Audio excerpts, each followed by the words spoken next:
A broken Cherokee warrior with blood on his hands bought a family of 3 at a frontier auction and accidentally discovered the father's heart he thought he'd buried with his own children 10 years ago. What happened next in the unforgiving wilderness of 1867 would either destroy him completely or teach him that some bonds are stronger than blood, and some families are forged in fire rather than born. The dust never settled in Bitter Creek, Colorado territory. It hung in the air, like the ghosts of better days, coating everything with the color of dried blood and broken dreams. The sun beat down mercilessly on the ramshackle collection of buildings that dared call itself a town, baking the wooden sidewalks until they creaked like old bones under the weight of desperate men seeking their fortunes in a land that had already forgotten their names. Before we jump back in, tell us where you're tuning in from, and if this story touches you, make sure you're subscribed, because tomorrow I've saved something extra special for you. Elijah Ravencrow stood in the shadow of Murphy's General Store, watching the crowd gather around the auction block with the detached interest of a man who had seen too much to be surprised by anything. His weathered hands rested on the worn grip of his Colt revolver, fingers unconsciously tracing the intricate Cherokee symbols carved into the handle symbols that spoke of a heritage he'd tried to forget and a past that refused to stay buried. The buckskin jacket he wore was dark with sweat and older stains, and his long black hair hung loose around his shoulders, streaked with premature gray that spoke of nights spent staring into campfires and seeing faces that would never smile. Again, he'd been tracking a man named Cordell for 3 weeks through the Colorado Badlands, following a trail of broken promises and spilled blood that stretched from the Arkansas River to the shadow of the Rockies. The bounty on Cordell's head would feed Elijah for months, maybe even buy him passage to California, where a man could disappear into the gold fields and forget that the world had ever expected anything from him. But Cordell had vanished into the maze of mining camps and frontier settlements that dotted the territory like scabs on wounded earth, and Elijah found himself in Bitter Creek, with empty pockets and a growing hunger that had nothing to do with food. The auctioneer, a sweating man in a stained vest who went by the name of Hutchins, climbed onto the wooden platform that served as both auction block and gallows depending on the day of the week. His voice carried across the dusty street like the crack of a whip, cutting through the murmur of conversations and the constant whisper of wind through the buildings. "Gentlemen, ladies, and those of you still deciding," Hutchins called out, his voice thick with the false joviality of a man who made his living off other people's misery. "We've got a fine selection of items today. Farm equipment, livestock, and some very interesting human assets." Elijah felt his jaw tighten. He'd been in towns like this before, places where the line between civilization and savagery was so thin it might as well not exist. Places where a man's worth was measured in gold dust and gunpowder, and where the weak were devoured by the strong with the casual efficiency of wolves picking over a carcass. The first items up for bid were mundane: a plow that had seen better days, a team of oxen that looked ready for the knacker's yard, a collection of household goods that told the story of another family's dreams turned to dust. Elijah watched without interest as the townspeople bid against each other with the enthusiasm of carrion birds fighting over scraps. He'd seen it all before, the endless cycle of hope and disappointment that defined life on the frontier. It was when Hutchins called for the next lot that Elijah's attention sharpened like a blade drawn from its sheath. From behind the general store, a woman emerged with 3 children in tow, their faces pale with fear and exhaustion. The woman walked with her head held high despite the circumstances, but Elijah could see the tremor in her hands and the way her eyes darted around the crowd like a cornered animal looking for an escape that didn't exist. "Here we have the Dalton family," Hutchins announced, his voice taking on the practiced cadence of a man selling livestock. "Rose Dalton and her 3 children, aged 12, 9, and 6. Good Irish stock, all of them. The woman can cook, clean, and sew. The boy's old enough for heavy work, and the 2 younger ones won't eat much and can handle light duties." Rose Dalton stood on the platform with her children clustered around her like chicks seeking protection from a hawk. She was perhaps 30 years old, with auburn hair that caught the afternoon light and green eyes that held more fire than fear. Her dress was patched and worn, but clean, and she carried herself with a dignity that the circumstances couldn't quite break. The eldest child, Tommy, stood protectively in front of his younger siblings, his jaw set with a determination that reminded Elijah of another boy, in another time, who had tried to protect his family from forces beyond his control. The families being sold to satisfy debts owed to the Bitter Creek Land and Mining Company. Hutchins continued, consulting a piece of paper that fluttered in the wind. "Late husband died in a mining accident 6 months ago. left them with nothing but obligations. Company's been patient, but patients don't pay for feed and supplies. A murmur ran through the crowd, part sympathy and part calculation. Elijah recognized the look in the eyes of the men gathered around the platform, the same look he'd seen in the eyes of soldiers during the war, when they'd come across a farmhouse full of supplies and no one left to protect them. It was the look of predators sizing up prey, deciding how much trouble it would be to take what they wanted. "What's the opening bid?" called out a voice from the back of the crowd. Elijah turned to see a man in expensive suit and polished boots, the kind of man who got rich off other people's misery and slept well at night because he'd convinced himself it was just business. The man had the soft look of someone who'd never missed a meal or worked a day with his hands, and when he looked at Rose Dalton, it was with the same expression he might reserve for a horse he was considering buying. $50 for the lot. Hutchins replied, "That's just to cover the basic debt. Anyone willing to go higher gets a family that'll work hard and ask for little." 60, called out another voice. This one belonged to a rancher named Patterson, a man Elijah had seen around town. Patterson ran a spread about 20 miles north of Bitter Creek, and Elijah had heard stories about how he treated his hired hands. None of the stories were pleasant. 70, countered the man in the expensive suit. "They'll work in my hotel. The woman can clean rooms and cook. The boy can handle luggage and tend horses. The younger ones can help with whatever needs doing." Rose Dalton's face went pale, and she pulled her children closer. Even from his position in the shadows, Elijah could see the fear in her eyes as she began to understand what her life would become under either of these men. The boy, Tommy, stepped forward as if to say something, but his mother placed a restraining hand on his shoulder. 80, Patterson called out, his voice carrying the lazy confidence of a man who was used to getting what he wanted. "I can use them all on the ranch. Boys big enough to work cattle, and the woman looked strong enough for the heavy work around the house." The bidding continued, the price climbing slowly as more men joined in. Elijah watched from the shadows, his hands clenched into fists at his sides. He'd seen this before, during the war and in its aftermath.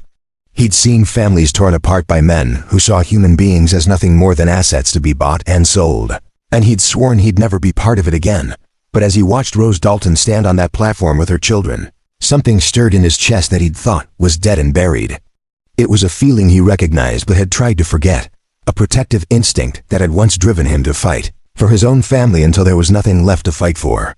The woman's strength in the face of desperation reminded him of another woman, one who had faced her own trials with the same quiet dignity before the world had taken her away from him. The bidding reached $100, then $120. Patterson and the hotel owner were locked in a battle of wills, each determined to claim their prize. Other men shouted out bids, but it was clear that the real contest was between these two. Rose Dalton stood silent through it all, her face a mask of controlled terror as she watched her family's fate being decided by strangers who saw them as nothing more than commodities. Preparing and narrating this story took us a lot of time, so if you are enjoying it, subscribe to our channel. It means a lot to us now. Back to the story. 150, Patterson called out, his voice carrying a note of finality. "That's my final offer. Take it or leave it." The hotel owner hesitated, clearly calculating whether the family was worth more than he was willing to pay. The crowd grew quiet, sensing that the auction was nearing its end. Hutchins raised his gavel, preparing to bring it down and seal the Dalton family's fate. 200, Elijah said quietly. The words surprised him as much as they surprised the crowd. He hadn't planned to bid, hadn't even consciously decided to get involved. But something about the scene had triggered memories he'd tried to keep buried, and before he knew it, he was stepping out of the shadows and into the dusty street, where everyone could see him. The crowd turned to stare at him, and Elijah felt the familiar weight of their judgment. He knew what they saw, a half-breed bounty hunter with blood on his hands and death in his eyes. He'd grown used to the looks over the years, a mixture of fear and disgust that white folks reserved for men like him. But he'd stopped caring about their opinions long ago, and he wasn't about to start now. $200, he repeated, his voice carrying across the silent crowd. "Cash." Patterson's face darkened. "You got that kind of money, Breed?" Elijah reached into his jacket and pulled out a leather pouch, heavy with gold coins. It was the last of his bounty money, the stake he'd been saving for his passage to California and a chance at a new life. He'd earned it tracking down a killer named Morrison through the Badlands of New Mexico, and every coin had been paid for with blood and sleepless nights. 250, Patterson snarled, his voice tight with anger. and I don't care if you got the money or not. These people deserve a Christian home, not whatever hell you're planning to drag them into." The crowd murmured agreement, and Elijah felt the familiar burn of anger in his chest.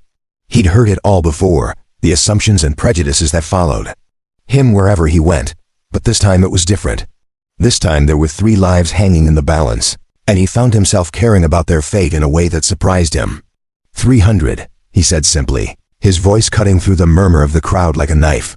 The silence that followed was deafening.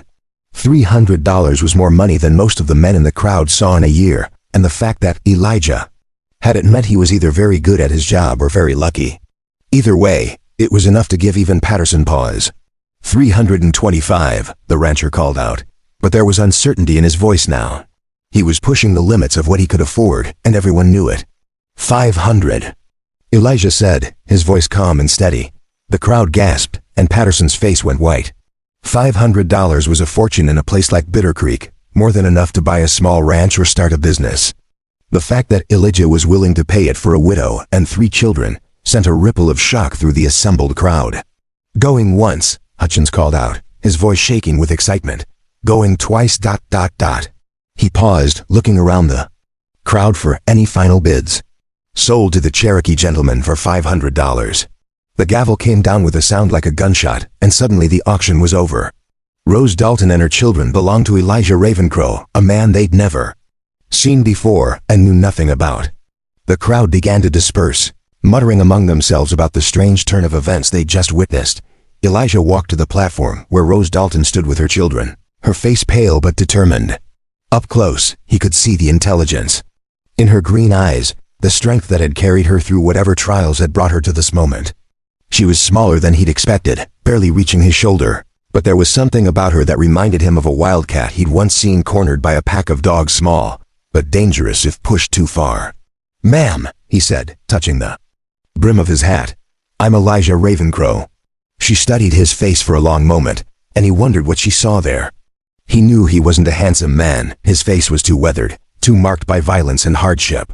But there was something in her expression that wasn't quite fear, which was more than he usually got from white folks. "Rose Dalton," she replied, her voice steady despite the circumstances. "These are my children, Tommy, Katie, and Ben." Elijah nodded to each of the children in turn. Tommy stared back with the suspicious defiance of a boy who'd been forced to grow up too fast. Katie watched him with open curiosity, her bright blue eyes taking in every detail of his appearance. Little Ben hid behind his mother's skirts, peeking out at the strange man who had just bought his family. "You got belongings?" Elijah asked. Rose gestured to a small pile of possessions near the platform, a battered trunk, a few bundles of clothing, and a wooden crate that looked like it might contain household goods.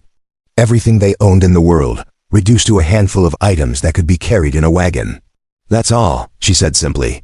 Elijah nodded and walked to where Hutchins waited with the bill of sale. The auctioneer's hands shook as he counted out the gold coins, and his eyes kept darting nervously to Elijah's face, as if he expected to be scalped at any moment. "Pleasure doing business with you, Mr. Ravencrow," Hutchins said, his voice high and nervous. "I hope you'll be satisfied with your purchase." Elijah took the bill of sale and folded it carefully, tucking it into his jacket. The piece of paper made it official. Rose Dalton and her 3 children were now his property, at least in the eyes of the law. The thought made him sick, but he pushed the feeling aside.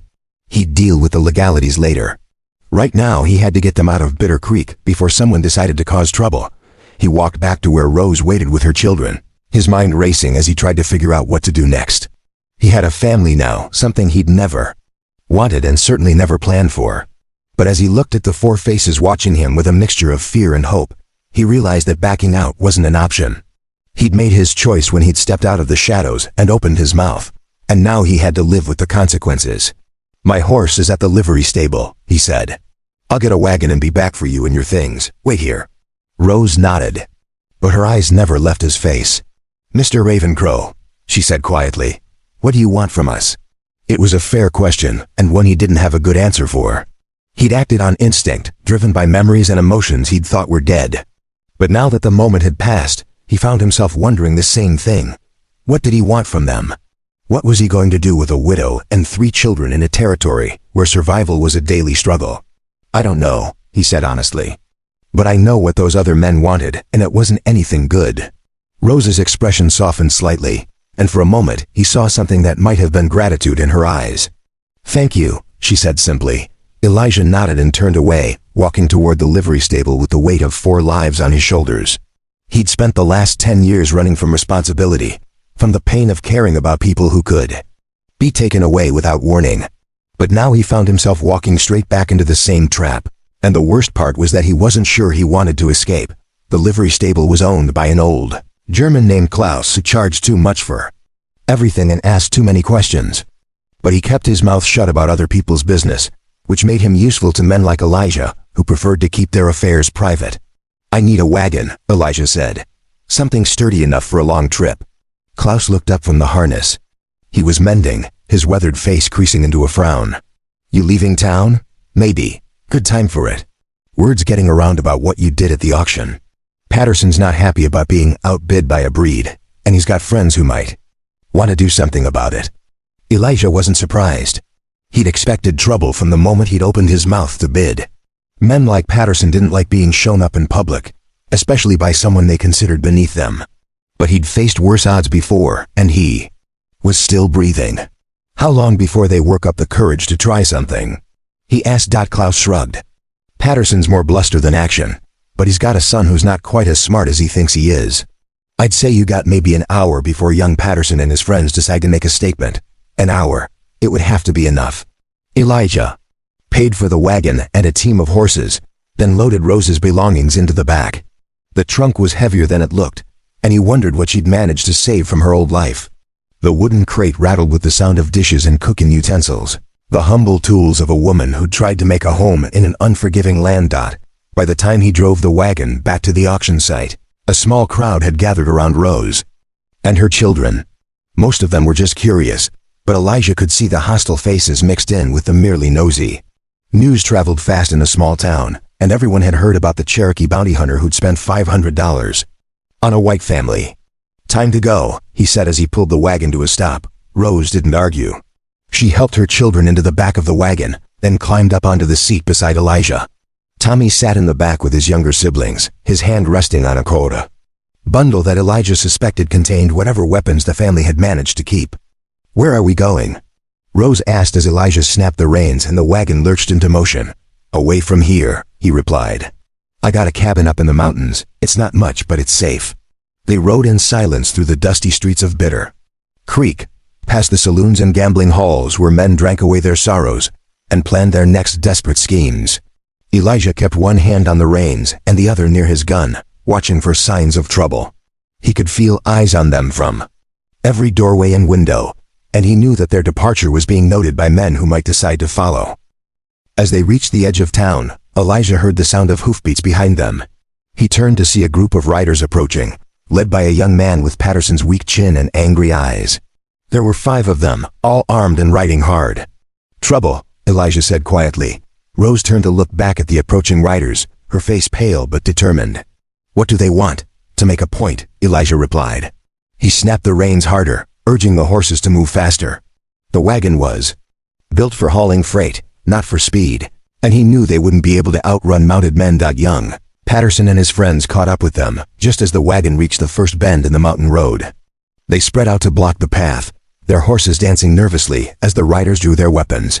"That's far enough, Breed," young Patterson called out, his voice tight with the kind of nervous bravado that got men killed. "You're not taking that family anywhere." Elijah brought the wagon to a stop, his hand moving slowly to his gun. "They're mine, legally bought and paid for. You got a problem with that? Take it up with the law."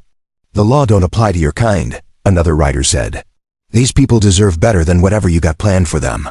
"What I got planned," Elijah said quietly, "is to get them somewhere safe. What you got planned is to get yourselves killed if you don't move out of my way." The tension stretched like a wire about to snap. Elijah could feel Rose's fear beside him, could hear the children's quiet breathing in the back of the wagon. He'd been in situations like this before, and he knew how they usually ended. But this time was different. This time he had people depending on him, people who would suffer if he made the wrong choice. "You're outnumbered 5-1, young Patterson said, his voice gaining confidence. "You really want to try your luck against those odds?" Elijah smiled, and it was not a pleasant expression.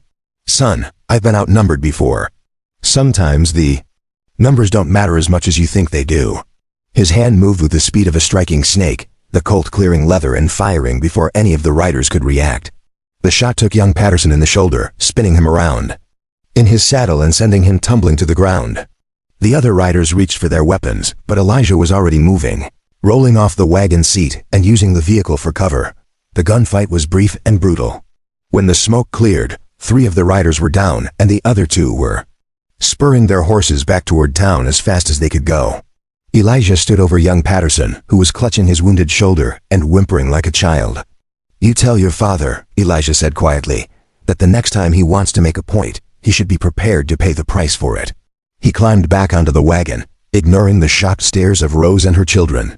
The smell of gunpowder hung in the air like incense, and he could see the fear in their eyes as they looked at him.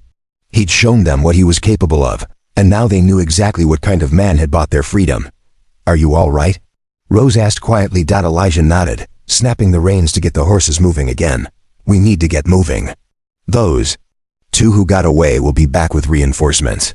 They rode in silence for the next hour, climbing steadily into the mountains as the sun began to set behind the peaks. The road was rough and poorly maintained, winding through stands of pine and aspen that whispered secrets in the evening breeze. Elijah kept watch for signs of pursuit, but the trail behind them remained empty. Finally, as full darkness settled over the mountains, they reached a small clearing where a log cabin sat among the trees like a forgotten memory. Smoke rose from the chimney and yellow light spilled from the windows, creating a pool of warmth in the cold mountain air. "This is it," Elijah said, bringing the wagon to a stop. "Home." Rose looked at the cabin with tired eyes, taking in the rough-hewn logs and the small garden that grew beside the front porch. It wasn't much, but it was better than the streets of Bitter Creek, and it was theirs for as long as Elijah chose to let them stay. "It's beautiful," she said softly. Elijah helped her down from the wagon, then lifted the children out of the back. They stood in the clearing like lost souls, uncertain of what came next. He understood the feeling. He'd been asking himself the same question ever since he'd opened his mouth at the auction. "There's food inside," he said. "And beds. We'll figure out the rest tomorrow." As he carried their belongings into the cabin, Elijah caught sight of his reflection in the window. For just a moment, he saw not the broken man he'd become, but the father he'd once been. The sight filled him with a mixture of hope and terror that he wasn't sure he was ready to face. But as he watched Rose settle her children by the fire and begin to make them comfortable in their new home, he realized that, ready or not, his life had just taken a turn that would change everything. The Cherokee warrior who had walked into Bitter Creek that morning was gone, replaced by something he'd never expected to be again, a man with a family to protect. The cabin felt smaller with 5 people in it, but warmer too. Elijah hadn't realized how the silence had eaten away at him over the years, until he heard the soft murmur of voices filling the spaces between the log walls. Rose moved through the small rooms with the efficiency of a woman who had learned to make do with little, her hands already finding the rhythm of a new home. The children clustered together on the rough-hewn couch, their eyes wide as they took in their surroundings. The main room held a stone fireplace that dominated one wall, its hearth blackened by countless fires. A simple wooden table sat in the center, surrounded by chairs that Elijah had carved himself during the long winter months when the snow piled so deep against the windows that the world outside ceased to exist. The kitchen was nothing more than a few shelves and a cast-iron stove, but it was functional, and right now that was all that mattered. "There's a bedroom through that door," Elijah said, gesturing toward the back of the cabin. "You and the children can take it. I'll sleep out here." Rose looked at him with those green eyes that seemed to see more than they should. "Where do you usually sleep?" "In the bedroom," he admitted. "But that was before." "Before what?" "Before I had a family to think about." The words hung in the air between them, heavy with implications neither of them was ready to explore. Elijah turned away, busying himself with stoking the fire while Rose gathered her children and began the process of settling them into their new home. Tommy, the eldest, stood near the window, looking out into the darkness. His shoulders were tense, and Elijah could see the boy's reflection in the glass, watchful and wary. At 12, Tommy was old enough to understand that their lives had changed in ways that couldn't be undone, old enough to know that safety was a luxury they couldn't afford to take for granted. "See anything out there?" Elijah asked, moving to stand beside the boy. Tommy shook his head. "Just darkness. But I keep thinking I hear things." "What kind of things?" "Horses, men talking." "Could Be my imagination, but... Elijah placed a hand on the boy's shoulder, feeling the tension in the young muscles. Your imagination's kept you alive this long. Don't stop trusting it now. He moved to a cabinet beside the fireplace and pulled out a rifle, checking the action. With practiced ease. The weapon was well maintained, its stock worn smooth by years of use. He handed it to Tommy, who took it with the reverence of a boy who understood that survival sometimes depended on being ready to fight. You know how to use this? Tommy nodded. Pa taught me before he died. Said a man who couldn't protect his family wasn't much of a man at all. Your pa was right. But there's more to protecting people than just being willing to pull a trigger. Sometimes the best way to keep someone safe is to know when not to fight. From across the room, Rose watched the exchange with eyes that held a mixture of gratitude and concern. She'd lost one man to violence, and now she found herself dependent on another whose hands were stained with blood. But as she watched Elijah with her son, she saw something that surprised her patience, understanding, and a gentleness that seemed at odds with the deadly efficiency he displayed on the road. Katie, the middle child, had been exploring the cabin with the fearless curiosity of a 9-year-old. She'd discovered Elijah's small collection of books, most of them dealing with tracking, survival, and the natural world. Now she stood beside his chair, a worn volume of Cherokee legends in her hands. Can you read this? She asked, her voice bright with interest. Elijah looked at the book, recognizing the worn leather cover and the faded gold lettering. His grandmother had given it to him years ago, back when he'd still believed that the old ways meant something in a world that seemed determined to forget them. Some of it, he said carefully. The writing's in English, but the stories, they're from my people. Your people? Cherokee, my mother's people. Katie opened the book to a random page, her finger tracing the words she couldn't yet read. Will you tell me one of the stories? Elijah felt something twist in his chest, a memory of another child asking for stories by firelight.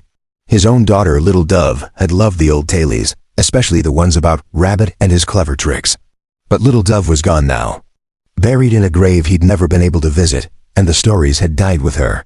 Maybe later, he said, his voice rougher than he'd intended. Katie nodded, disappointed but not discouraged. She curled up in the chair beside him, the book still in her lap, and watched the fire dance in the hearth.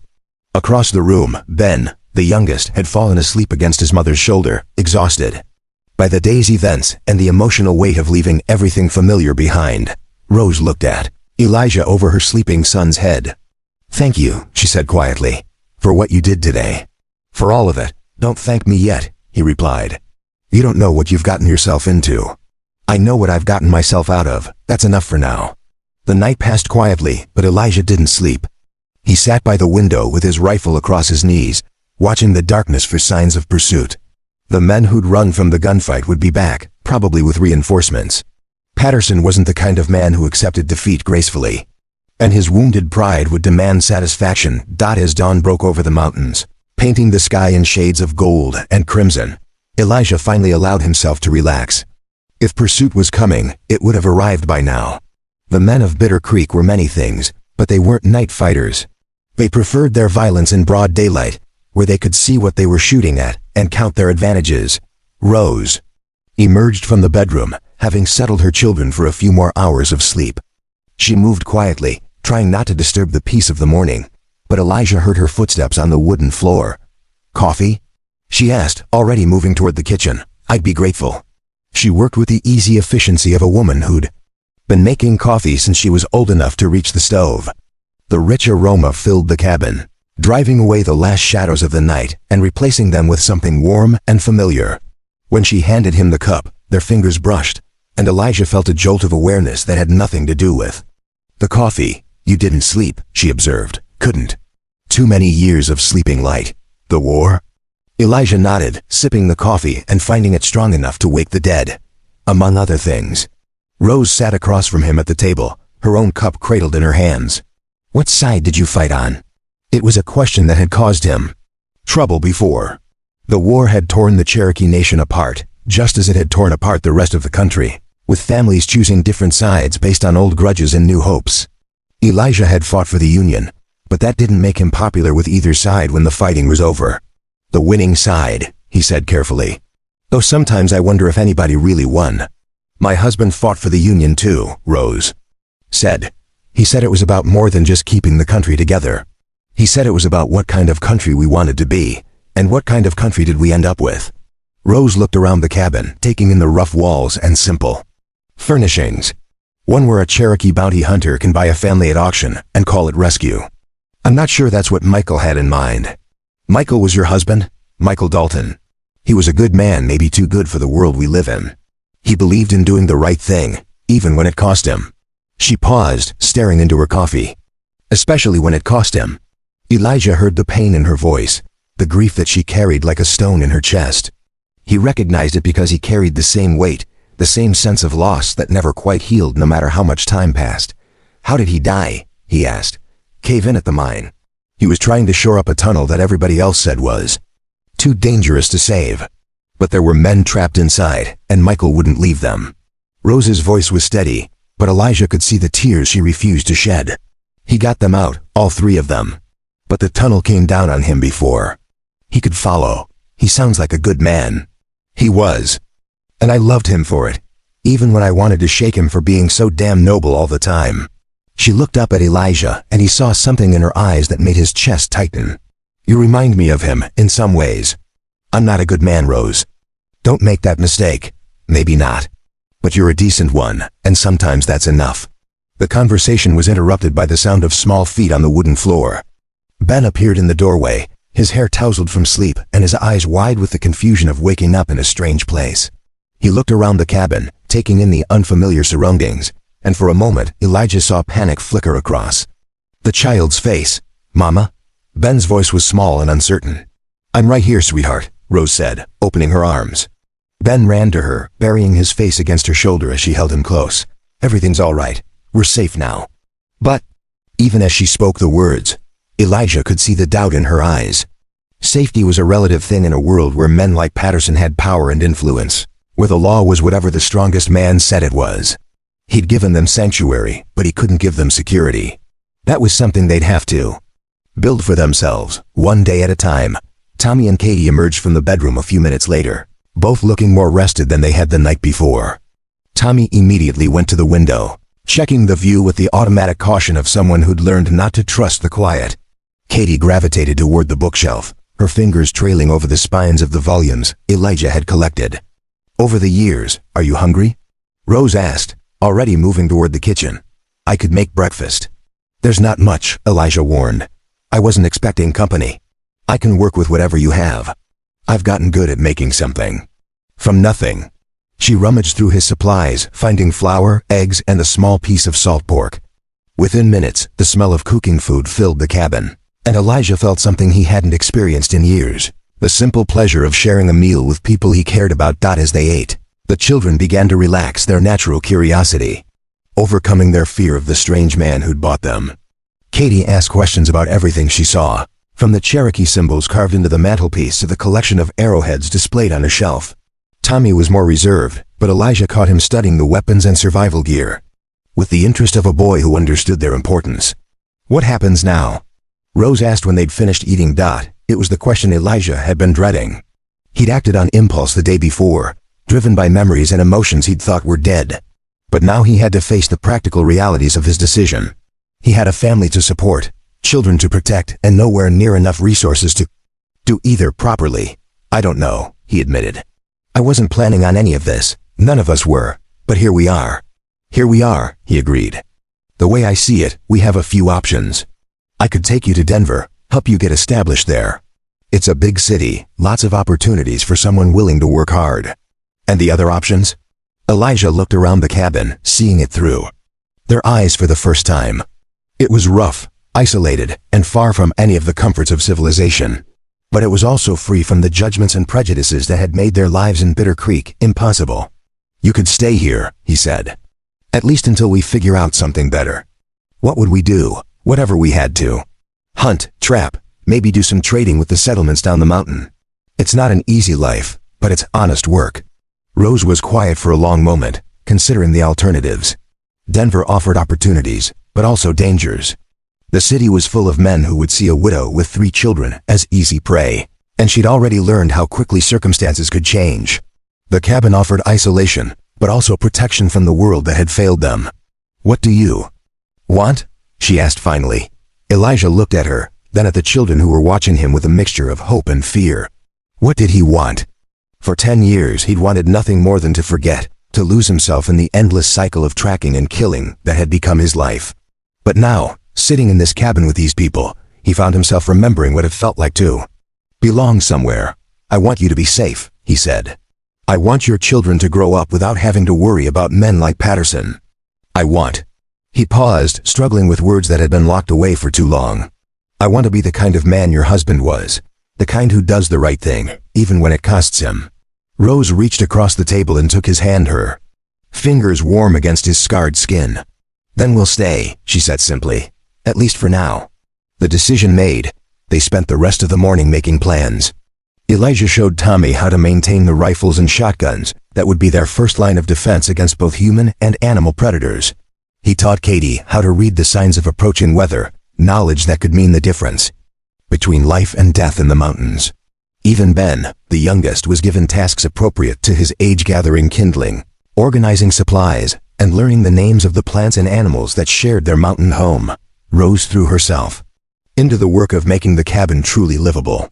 She rearranged furniture, cleaned spaces that had been neglected, and began the process of turning a bachelor's refuge into a family home. Elijah watched her work with a mixture of gratitude and amazement, seeing how she transformed the rough interior with nothing more than care and attention. By afternoon, the cabin had taken on a different character entirely. The table was set with mismatched plates and cups, creating a sense of ceremony around the simple act of sharing food. Rose had found fabric among their belongings and fashioned crude curtains for the windows, softening the harsh light and creating a sense of privacy. The children's few possessions were arranged on shelves and in corners, marking their territory and making the space their own. But it was the sound that made the biggest difference. For years, the cabin had been filled with nothing but the whisper of wind through the trees and the crack of settling wood. Now it hummed with life conversations, laughter, the rustle of pages turning as Katie worked her way through one of Elijah's books. It was a sound he'd thought he'd never hear again, and it filled him with a dangerous emotion he wasn't sure he was ready to name that. As evening approached, Elijah found himself on the porch, watching the sun set behind the mountains. The sky was painted in brilliant shades of orange and purple, and the air carried the scent of pine and snow from the peaks above. It was beautiful, but he barely saw it. His mind was occupied with plans and possibilities, with the 1,000 details that would determine whether they could make a life in this isolated place. Rose joined him on the porch, moving quietly to stand beside him at the railing. She'd changed into a simple dress that had seen better days, but on her it looked elegant. Her hair was pulled back in a practical bun, and her face was flushed with the satisfaction of a good day's work. "It's beautiful up here," she said, looking out over the valley below. "It is," he agreed. "But it's also dangerous. Winters are hard, and we're a long way from help if something goes wrong." "Something already went wrong," she pointed out. "Yesterday, we were facing a future that terrified me. Today, we have a chance to build something better. It won't be easy. Nothing worth having ever is." She turned to look at him, and he saw determination in her eyes that reminded him of another woman, in another time. Michael used to say that the only way to guarantee failure was to be afraid to try. "Your husband sounds like he was a wise man." "He was, and he'd like you, I think. He always said that a man's worth wasn't measured by what he'd done in the past, but by what he was willing to do for the people he cared about."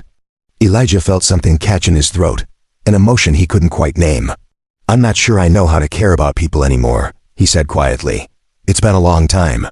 "Then it's a good thing you've got some teachers," Rose said with smile. "My children are experts at making people care about them, whether they want to or not." From inside the cabin came the sound of laughter as Tommy and Katie played some game they'd invented from scraps of wood and pieces of string. Ben's giggle rose above the others, pure and innocent in a way that made Elijah's chest ache with memories of his own daughter's laughter. "They're good children," he said. "They are. And they need a good man to show them how to be good adults." Rose paused, studying his profile in the fading light. "You bought us yesterday, Elijah. But I think we might be buying you back." "From what?" "From whatever darkness you've been living in." Michael always said that the best way to heal from pain was to help someone else heal from theirs. Elijah didn't respond, but he felt the truth of her words settling into his bones like warmth from a fire. He'd been running from his pain for so long that he'd forgotten what it felt like to stand still, to let himself feel something other than the empty ache of loss. But now, standing on this porch with this woman and her children safe inside his home, he felt something else stirring in his chest. Hope. As full darkness settled over the mountains, they went inside and gathered around the fireplace. Rose had found a needle and thread among their supplies, and she worked on mending a tear in Ben's shirt, while the children played quietly on the floor. Elijah sat in his chair, cleaning his rifle with the automatic precision of a man who'd learned that survival depended on attention to detail. "Tell us about the Cherokee," Katie said suddenly, looking up from the book she was reading. "Tell us about your people." Elijah's hand stilled on the rifle. It was a request he'd been expecting, but he still wasn't sure how to answer. The Cherokee nation had been shattered by the war, its people scattered, and its traditions threatened by the relentless advance of white civilization. What was left of his heritage felt too precious to share, too fragile to expose to the questions of children, who wouldn't understand the weight of what they were asking. "What do you want to know?" he asked carefully. "Everything," Katie said with the boundless curiosity of youth. "What were they like? How did they live? Are there still Cherokee people somewhere?" Tommy looked up from his game, interested despite himself. Even Ben seemed to be listening, his small hand still as he played with a carved wooden horse. "Yes," Elijah said finally. "There are still Cherokee people. Not as many as there once were, but we're still here." Rose asked gently. "I'm Cherokee, but I'm also white. My father was a soldier, stationed at the fort near my mother's village. He fell in love with her, and she with him. It was complicated." "What was she like?" Katie asked. "Your mother?" Elijah felt his throat tighten. He hadn't spoken of his mother in years, hadn't allowed himself to remember the woman who'd given him life and love and a connection to something greater than himself. "She was beautiful," he said quietly, "and strong. She taught me the old stories, the ones about how the world was made and why things are the way they are. She taught me to read the signs in nature, to understand the language of animals and plants." "And your father?" "He was a good man, but he was also a white man in a world that didn't have room for Cherokee wives and half-breed children. When the army transferred him, he took us with him. We lived on the edges of white society, never quite belonging but never quite outcasts either." "What happened to them?" The question hung in the air like smoke, heavy with implications. Elijah looked at Katie's earnest face, at Tommy's growing maturity, at Ben's innocent curiosity. They deserved the truth, or at least as much of it as he could bear to tell. "They died," he said simply. "Fever, during the war. I was away, fighting with the Union forces. When I came home, they were already buried." The silence that followed was broken only by the crackle of the fire and the whisper of wind through the trees. Rose reached over and placed a hand on his arm, a gesture of comfort that spoke more than words could convey. "I'm sorry," Katie said softly. "I shouldn't have asked." "No, it's all right. They were good people, and they deserve to be remembered." Elijah looked at each of the children in turn, seeing in their faces the hope and trust that he'd thought he'd lost forever. Maybe it's time I started remembering the good things along with the bad." As the evening wore on, the conversation turned to lighter topics. Rose shared stories of her life in Ireland, of the green hills and stone cottages that had shaped her childhood. The children talked about their father, about the man who'd loved them enough to die for strangers. And slowly, carefully, Elijah began to share pieces of his own past, not the dark years of war and loss, but the earlier times when the world had been full of possibility and wonder. When it came time for bed, the children settled into their makeshift arrangements with the adaptability of youth. Tommy took a bedroll near the window, positioning himself where he could watch for trouble. Katie curled up on the couch with one of Elijah's books, reading by firelight until her eyes grew heavy. Ben slept in the bedroom with his mother, still young enough to need the comfort of her presence. Elijah sat by the fire long after the others had gone to sleep, staring into the flames and thinking about the strange turns his life had taken. 24 hours ago, he'd been a solitary hunter with nothing to his name but a horse, a rifle, and a reputation for violence. Now he was responsible for 4 lives, bound to them by choice rather than blood, but no less committed for the difference. Fire burned low, casting dancing shadows on the cabin walls. In the bedroom, he could hear Rose's quiet breathing, the soft sounds of a woman who'd found a moment of peace in a world that offered precious little of it. From the couch came Katie's gentle snores, and from the floor near the window, Tommy's alert stillness that spoke of a boy learning to be a man too quickly. Elijah added another log to the fire, watching the flames leap higher as they consumed the dry wood. Tomorrow would bring new challenges, new decisions to make and responsibilities to shoulder. But tonight, for the first time in 10 years, he wasn't alone. Tonight, he had a family again, fragile and unexpected, but real nonetheless. As he finally prepared for sleep, spreading his bedroll on the floor near the fire, Elijah found himself thinking about the Cherokee belief that everything happened for a reason, that the Great Spirit guided the paths of all living things toward their proper destiny.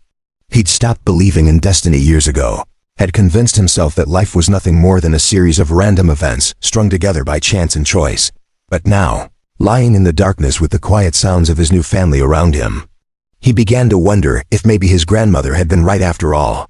Maybe some things were meant to be, and maybe sometimes the heart knew what it needed, even when the mind couldn't understand. The fire settled into glowing coals, and Elijah closed his eyes, allowing himself to hope that tomorrow would bring them all one step closer to the life they were trying to build together. It was a dangerous emotion, hope, one that had betrayed him before. But as he drifted toward sleep, he found himself willing to risk it one more time. Outside, the wind whispered through the pines, carrying with it the scent of snow and the promise of winter.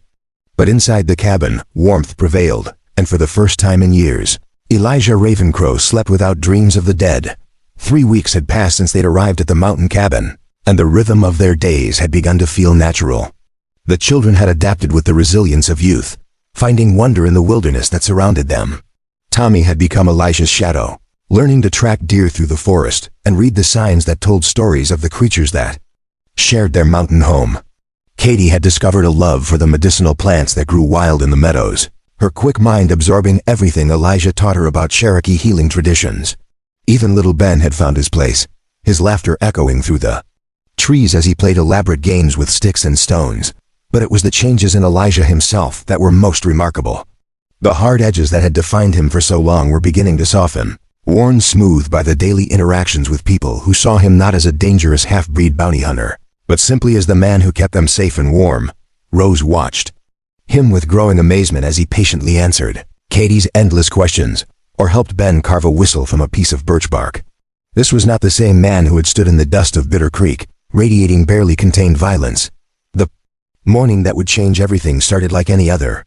Elijah was teaching Tommy how to set snares for rabbits, while Rose worked in the small garden patch behind the cabin, coaxing vegetables from the mountain soil.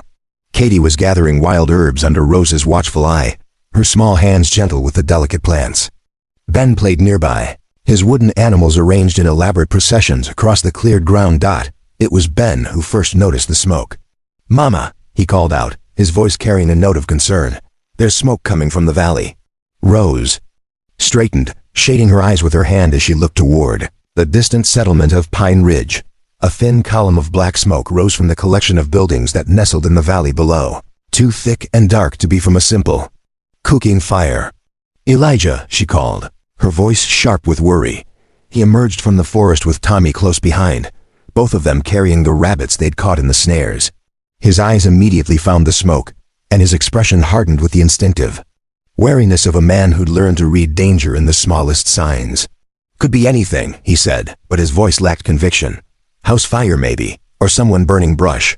"That's not brush smoke," Tommy said quietly. "Pa taught me to read. Smoke, that's buildings burning." Rose felt a chill that had nothing to do with the mountain air. Pine Ridge was where they'd been planning to trade for winter supplies, the closest thing to civilization in these mountains. If something had happened to the settlement, they would be truly isolated, cut off from any hope of help or supplies. "We need to know what's happening," she said. Elijah shook his head. "We need to stay here.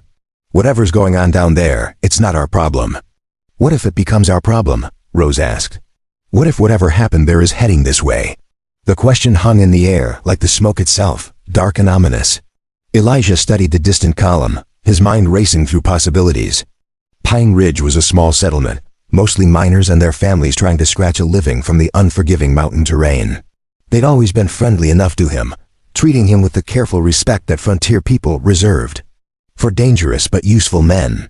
But he'd also heard rumors of trouble brewing in the territory, whispers of cattle rustlers and claim jumpers who preyed on isolated communities. "I'll go take a look," he said finally. "Tommy, you stay here with your mother and sisters. Keep the rifle close." "I'm coming with you," Tommy said, his young face set with determination. "No, you're not." Your job is to protect your family. What if something happens to you? Rose asked, voicing the fear that had been growing in her chest. What if you don't come back? Elijah looked at her, seeing the worry in her green eyes, the way her hands trembled slightly as she held Ben close. In the past 3 weeks, she'd begun to depend on him in ways that went beyond simple gratitude. He'd become the foundation of their small family, the protector who stood between them and a world that had already proven its willingness to destroy everything they cared about. I'll come back, he said simply. I promise.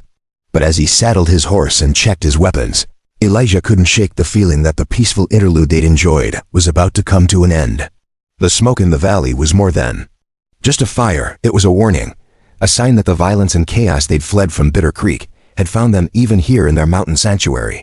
The ride down to Pine Ridge took him through terrain he knew well, a winding trail that switchbacked through stands of aspen and pine. The smoke grew thicker as he descended, and by the time he reached the outskirts of the settlement, he could smell the acrid scent of burning wood and something else, something that made his stomach clench with recognition. Pine Ridge was dying. Half the buildings were already reduced to smoldering ruins, their wooden walls and roofs consumed by flames that had burned hot and fast.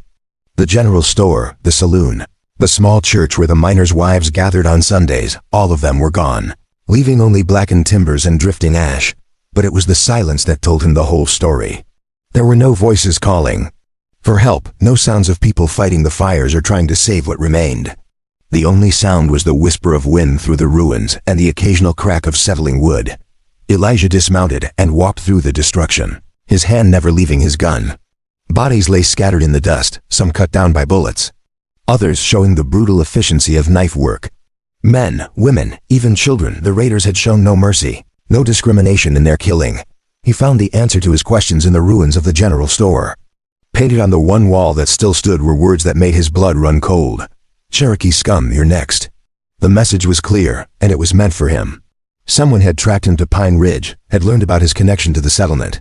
The massacre wasn't random violence, it was a message, a warning of what was coming for him and the family he'd tried to protect.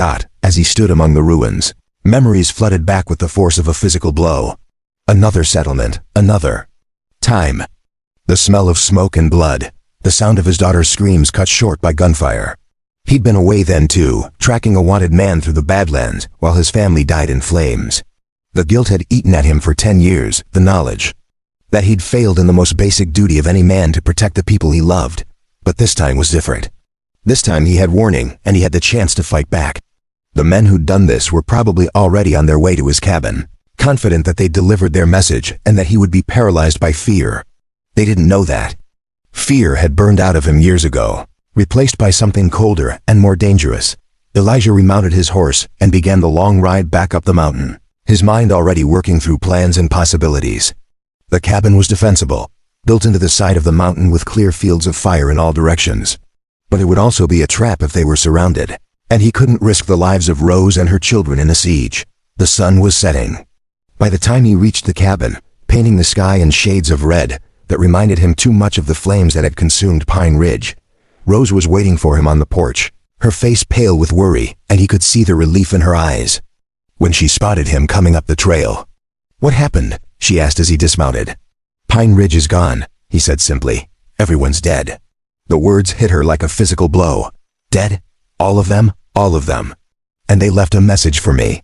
He told her about the painted words, about the systematic nature of the killing. As he spoke, he watched her face go through a range of emotions, shock, fear, and then something harder, more determined. How long do we have? She asked. Not long. They'll come tonight, probably. They want to finish what they started. Rose was quiet for a moment, absorbing the implications. Then she straightened, and Elijah saw something in her expression that reminded him of a wolf protecting its cubs. What do? We run, he said. Pack what we can carry and get as far away from here as possible. And then what? Keep running for the rest of our lives?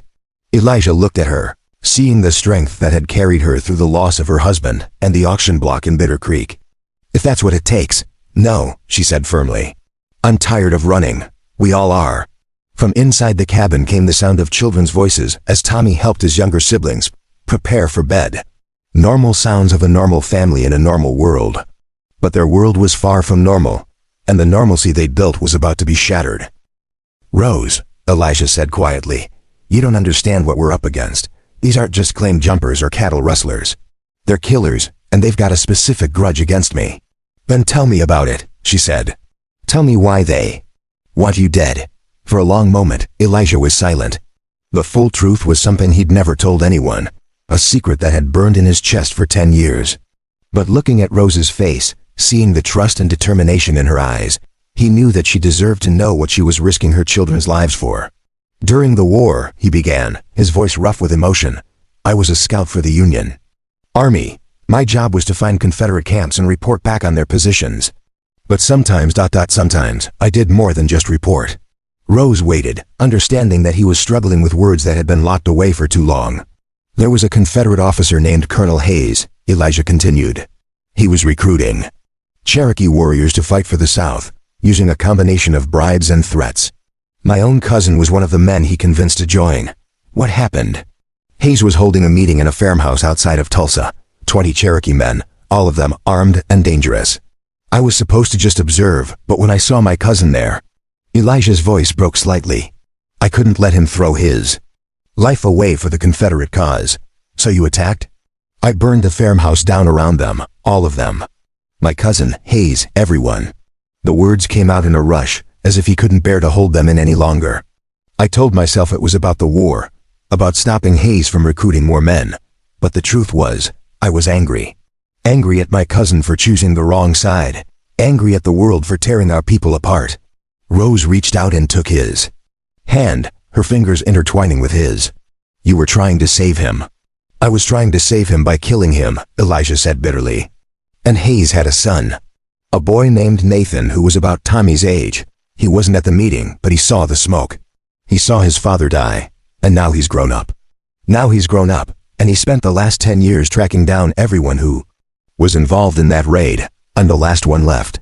The pieces of the puzzle were falling into place, and Rose could see the shape of the trap that was closing around them. Nathan Hayes had found Elijah's trail, had followed it to Pine Ridge, and then to the cabin. The massacre of the settlement hadn't been random. It had been a deliberate act of psychological warfare, designed to isolate Elijah and force him to face his past. "How many men does he have?" she asked. "I don't know. Enough to take a settlement. Like Pine Ridge, maybe a dozen, maybe more." "And you think he's coming here tonight?" Elijah nodded. "He wants to finish what his father started. And he wants me to know it's coming." Rose looked toward the cabin, where her children were safe and warm, blissfully unaware of the danger that was approaching. She thought of Michael, of the choice he'd made to save those trapped miners, even though it cost him his life. She thought of the man standing beside her, who'd risked everything to save her family from a fate worse than death. "We don't run," she said firmly. "We fight." "Rose, you don't understand." "I understand perfectly," she interrupted.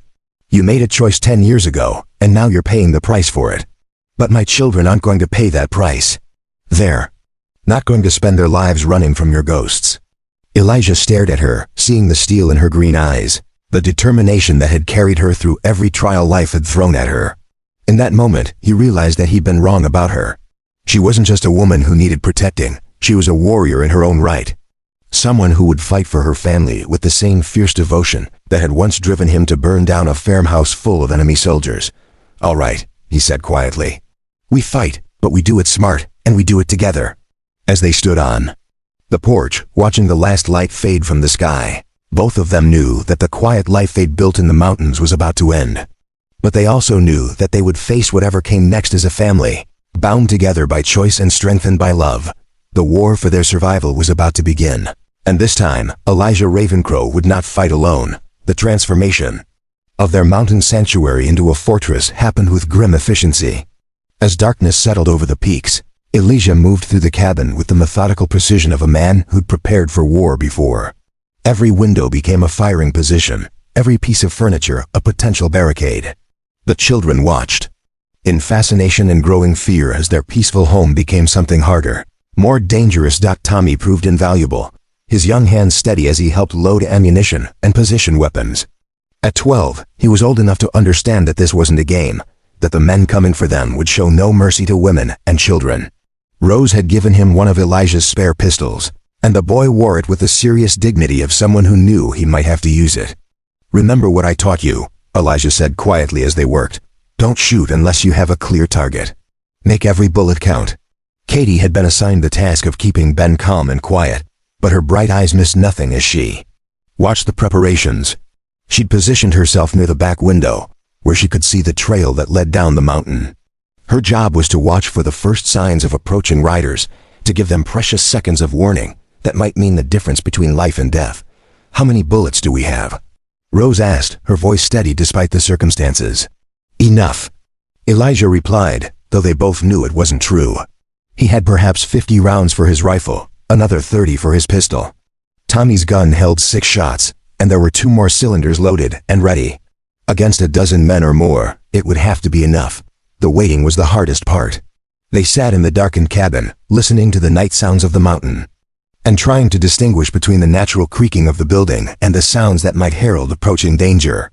Ben had fallen asleep in his mother's arms, exhausted by the tension he didn't fully understand. Katie maintained her vigil at the window, her small form silhouetted against the starlit sky. It was nearly midnight when she spoke, her voice barely above a whisper. Someone's coming. Elijah moved to the window, his eyes scanning the darkness below. At first he saw nothing, but then he caught a glimpse of movement among the trees' shadows that moved with purpose, too deliberate to be animals. He counted at least 8 figures, but there were probably more hidden in the darkness. There. Surrounding us, he said quietly. Everyone get to your positions. The family moved with practiced efficiency, each person taking their assigned place. Rose positioned herself at the front window, her rifle ready. Tommy covered the side windows, his young face set with determination. Katie stayed with Ben at the back of the cabin, ready to shepherd him to safety if the worst happened. The silence stretched like a held breath. Then, from somewhere in the darkness, a voice called out. Elijah Ravencrow, I know you're in there. The voice was young but hard, carrying the weight of years spent nursing a grudge. Elijah recognized the tone if not the voice itself, the barely controlled fury of a man who'd spent his life preparing for this moment. Nathan Hayes, Elijah called back. You're a long way from home. Home burned down 10 years ago, came the reply. Along with my father and 20 good men. You remember them, don't you? Elijah closed his eyes, seeing again the flames that had consumed the farmhouse outside Tulsa. He remembered the screams, the smell of burning flesh, the satisfaction he'd felt at stopping Hayes' recruitment efforts. But he also remembered the guilt that had eaten at him ever since, the knowledge that he'd crossed a line that couldn't be uncrossed.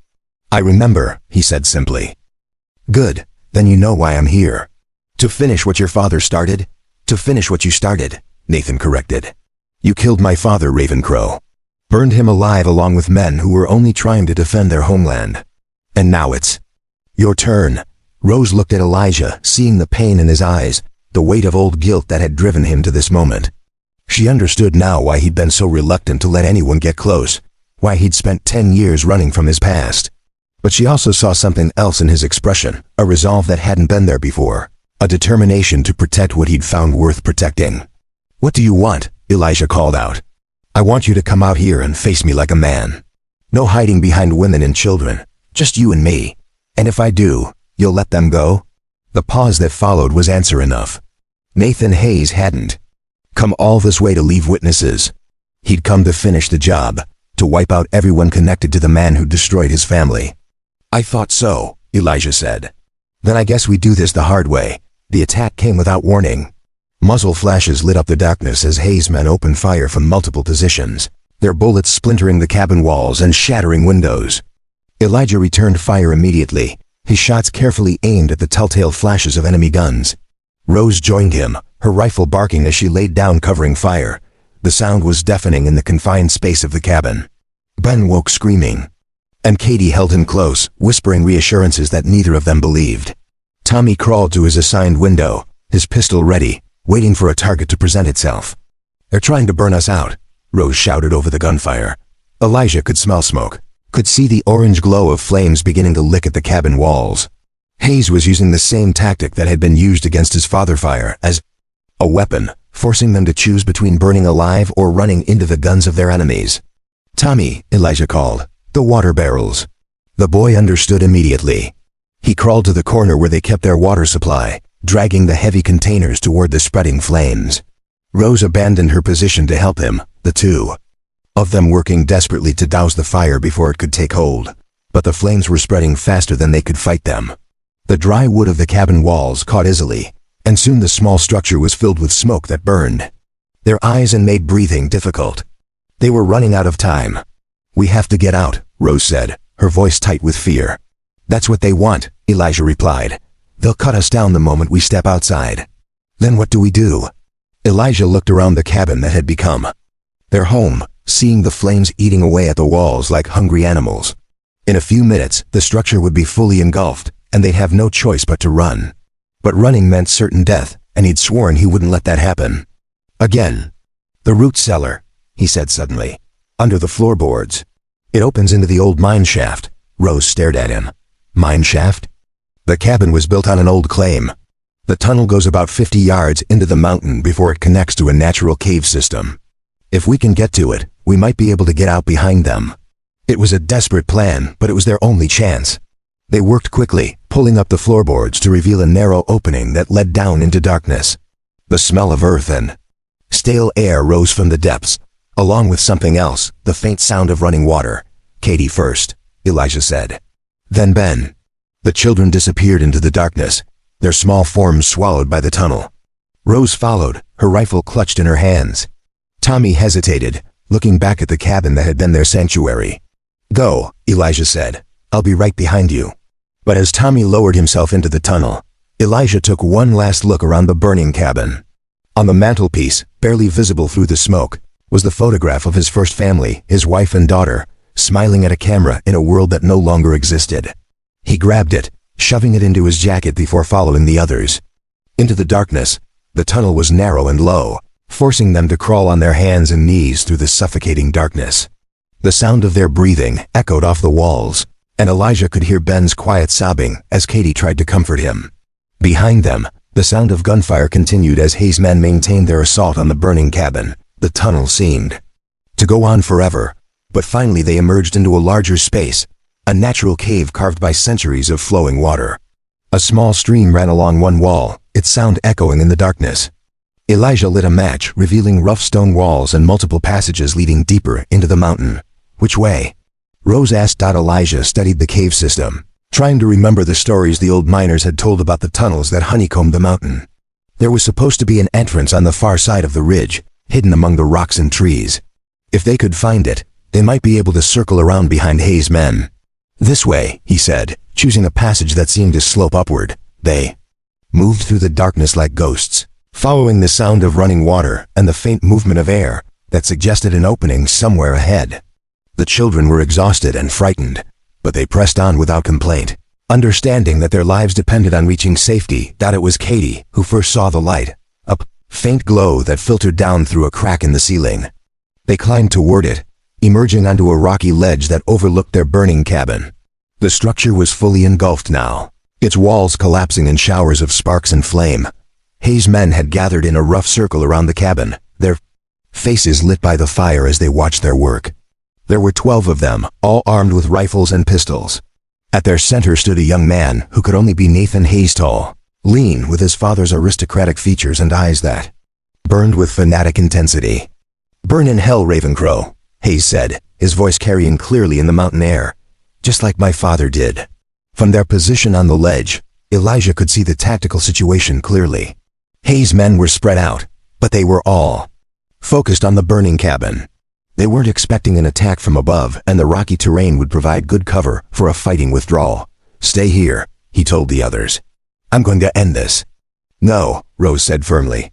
"We do this together." "Rose, this isn't your fight." "Yes, it is. You're family now, and family fights together." Elijah looked at her, seeing the determination in her eyes, the fierce protectiveness that had made her willing to risk everything for her children. He thought of his first family, of the woman who died while he was away chasing bounties. This time would be different. This time he wouldn't face his demons alone. "All right," he said quietly, "but we do this smart. Tommy, you take the high ground with the rifle. Rose, you come with me. Katie, you stay here with Ben and keep him quiet." They moved like shadows down the rocky slope, using the darkness and the sound of the burning cabin to mask their approach.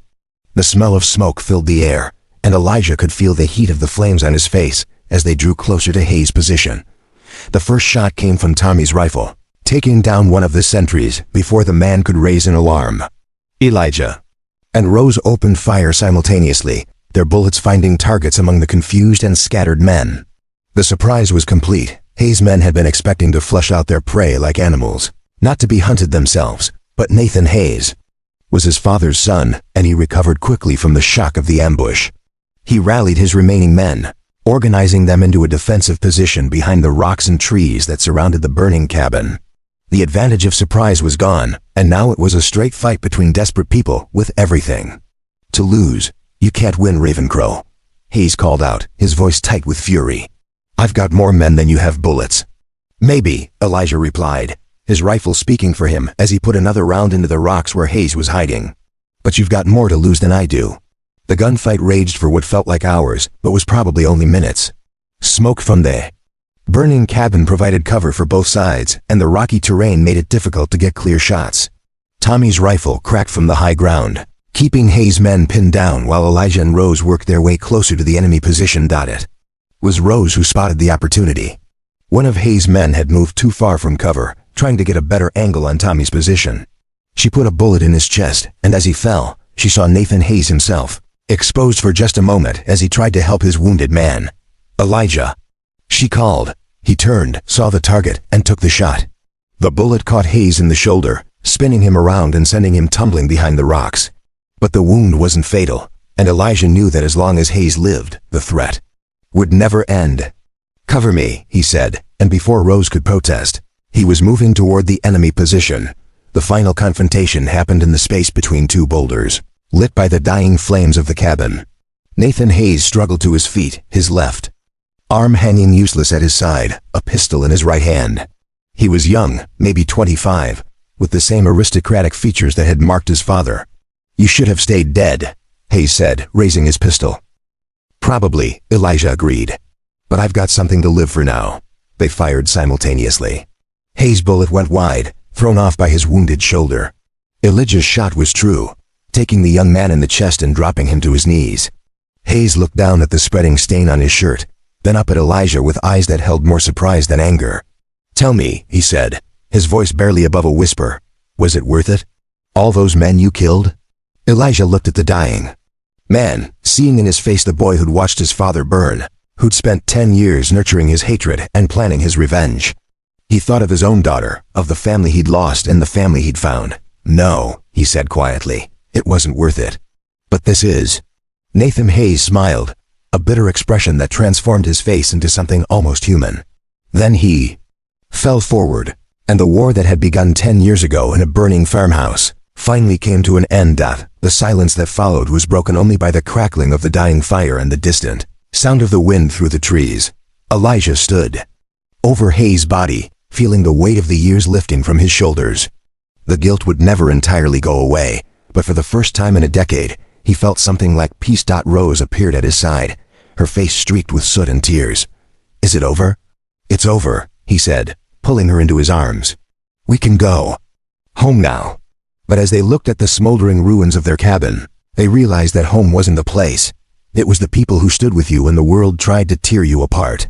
And in that moment, surrounded by the family he'd never expected to have, Elijah Ravencrow understood what his grandmother had meant when she said that some things were worth fighting for. Dawn broke over the ashes of their old life, painting the sky in soft pastels that seemed obscene after the violence of the night.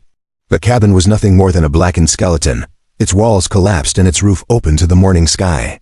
Smoke still rose from the ruins, carrying with it the dreams and hopes they'd built in those humble rooms. Elijah stood at the edge of the clearing, his arm around Rose as they surveyed the destruction. The children clustered close, their faces streaked with soot and exhaustion. They'd survived the night, but at a cost that went beyond the loss of their physical home. The sanctuary they'd built in the mountains was gone, and with it, the illusion that they could simply disappear from the world and its troubles. "What happens now?" Tommy asked, his voice small in the morning stillness. It was a question that had been weighing on all their minds. The cabin had been more than just shelter. It had been their refuge, their place of safety in a world that seemed determined to destroy everything they cared about. Now they were homeless again, reduced to the clothes on their backs and the weapons in their hands. "We rebuild," Elijah said simply. "Somewhere else." Rose turned to look at him, seeing something in his expression that hadn't been there before. The haunted look was gone, replaced by something cleaner, more purposeful. The ghosts that had driven him for 10 years had finally been laid to rest, and for the first time since she'd known him, he seemed truly at peace. "Where?" she asked. "I know a place. A valley about 30 miles north of here. Good water, fertile soil, and far enough from the settlements to give us privacy. My grandfather used to take me there when I was a boy. He said it was sacred ground, protected by the spirits."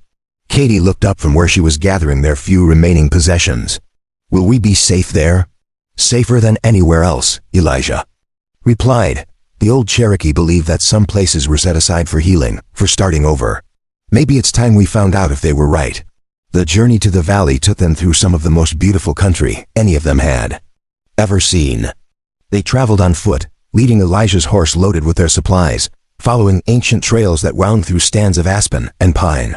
The higher they climbed, the more the world seemed to open up around them, revealing vistas that stretched to the horizon in every direction. Ben, despite his exhaustion, found wonder in every stream and meadow they passed. His laughter began to return as they walked, tentative at first but growing stronger with each mile. Katie collected flowers and interesting rocks, filling her pockets with treasures that would remind her of their journey. Even Tommy, burdened as he was with the weight of new responsibilities, began to smile as they left the scene of their tragedy behind. On the second day, they crested a ridge and saw the valley spread out below them like a green carpet. A river wound through its center, fed by waterfalls that tumbled down from the surrounding peaks. The meadows were thick with wildflowers, and stands of cottonwood trees provided shade along the riverbank. "It's beautiful," Rose breathed, her hand finding Elijah's. "It's home," he replied, "if you want it to be." They made camp by the river that night, building a fire from driftwood and fallen branches. As darkness settled over the valley, they sat around the flames and began to plan their new life. There would be challenges. Winter was coming, and they would need shelter before the first snows. But for the first time in months, they were looking forward instead of back. "We'll build a new cabin on that rise," Elijah said, pointing to a gentle slope that overlooked the river. "Good drainage, protected from the wind, and we'll be able to see anyone coming from miles away." "Can we have a real kitchen?" Katie asked. "With shelves for my books and a place to dry herbs?" "We can have whatever we want," Rose said, her voice warm with possibility. "It's our valley now." As the days passed, they began to make the valley their own. Elijah taught Tommy how to build with stone and timber, how to select the best trees, and shape them into the bones of their new home. Rose and Katie worked together to establish a garden, planting seeds they'd saved from their old life and tending them with the patience of people who understood that good things took time to grow. Appointed himself the guardian of their small livestock, a few chickens and a goat they'd traded for with a passing prospector. He talked to the animals as if they were old friends, and under his care, they thrived in their new environment. But it was in the evenings, when the work was done and they sat around their fire, that the real healing began. Elijah started telling stories again, not the dark tales of war and violence that had haunted him for so long, but the old Cherokee legends his grandmother had shared with him. Stories of creation and renewal, of courage and love, of the connections that bound all living things together. "My grandmother used to say that every person carries two wolves inside them," he said one night, the firelight dancing on his face. "One wolf is fear, anger, jealousy, and hatred. The other is love, hope, compassion, and peace. The wolf that wins is the one you feed. Which wolf have you been feeding?" Katie asked, her young face serious in the FIRELIG. Elijah looked around. The circle of faces, seeing the family he'd never expected to have, the love he'd thought was lost forever. "For 10 years I fed the wrong wolf," he said quietly. "But you've taught me to feed the right one." Rose reached across the fire and took his hand, her fingers warm against his scarred skin. "We all have," she said. "We've all learned to feed the right wolf." As autumn painted the valley in shades of gold and crimson, their new cabin began to take shape. It was larger than the old one, with room for the family they'd become and the dreams they were building together. The walls were thick and strong, built to last through whatever storms might come. On the day they finished the roof, they stood together in the doorway, looking out over the valley that had become their sanctuary. The river sparkled in the afternoon sun, and the meadows stretched away toward the mountains like a promise of endless possibility. "We did it," Tommy said, his voice filled with wonder. "We really did it. We did," Elijah agreed. "And now we get to live in it." As winter approached, they prepared for the challenges ahead with the confidence of people who had faced worse and survived. They had food stored, fuel for the fire, and most importantly, they had each other. The broken Cherokee warrior who had bought a family at auction was gone, replaced by a man who had learned that the greatest battles were fought not with guns and knives, but with love and hope and the courage to keep believing in tomorrow. Valley held them gently through the long winter months, its ancient peace wrapping around them like a blessing. And when spring came again, bringing new life to the meadows and streams, they knew they had found what they'd been searching for all along, not just a place to live, but a place to belong. 5 years had passed since the night their world burned down, and the valley had transformed them as much as they had transformed it. The cabin they'd built was no longer just a shelter, it had become the heart of a thriving homestead, surrounded by fields of corn and wheat that swayed in the mountain breeze. The garden Rose had planted with such hope now fed not just their family, but the travelers and traders who had begun to seek them out, drawn by stories of the Cherokee man and his family who had found peace in the sacred valley. Tommy was 17 now, tall and strong, with his father's steady hands and his mother's gentle heart. He'd grown into the kind of man who could split logs all morning and spend his afternoons teaching Ben to read, patient with the boy's struggles and proud of his successes. The rifle he'd once carried in fear now hung above the mantel, a reminder of darker days that seemed like another lifetime. Katie had blossomed into a young woman of 15, her curiosity about the world around her having grown into genuine wisdom. She'd become the valley's unofficial healer, combining the Cherokee plant knowledge Elijah had taught her with the practical medicine she'd learned from trading post doctors. Her reputation had spread throughout the territory, and people came from as far as Denver, seeking her remedies for ailments that traditional medicine couldn't cure. Ben, now 11, had grown into a boy who saw wonder in everything, a trait that had saved them all in ways they were only beginning to understand. He'd inherited his father's Irish gift for storytelling and his adoptive father's Cherokee spiritual sense, weaving the two traditions together in tales that delighted visitors and kept the old ways alive for a new generation. Rose had aged gracefully, her auburn hair now touched with silver, her green eyes bright with the contentment of a woman who had found her place in the world. She'd become the unofficial mayor of their small settlement, mediating disputes and organizing the community gatherings that brought their scattered neighbors together. Her kitchen table had become a place where problems were solved and friendships were forged, but it was Elijah who had changed the most. The haunted bounty hunter who had walked into that auction 5 years ago was gone, replaced by a man who wore his Cherokee heritage like a badge of honor rather than a burden. He'd become a bridge between worlds, helping his white neighbors understand the old ways while teaching his own children to honor both sides of their blended family. On this particular autumn evening, as the aspen leaves turned gold and the first frost painted the meadows silver, 3 wagons rolled into their valley.